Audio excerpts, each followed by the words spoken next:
বিশাখাপত্তনমে অনুষ্ঠিত আইপিএল 2025-এর দশম ম্যাচে দিল্লি ক্যাপিটালস সানরাইজার্স হায়দরাবাদকে 7 উইকেটে পরাজিত করে দুর্দান্ত এক জয় ছিনিয়ে নিয়েছে।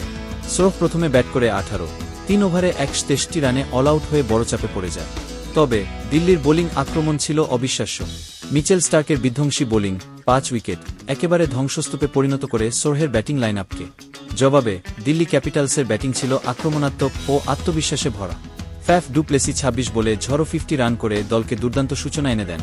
আর তরুণ তারকা জ্যাক ফ্রেজার ম্যাকগার্ট 45 বলে দৃষ্টিনন্দন 60 রানের ইনিংস খেলে দলের জয়ের পথ সহজ করে দেন।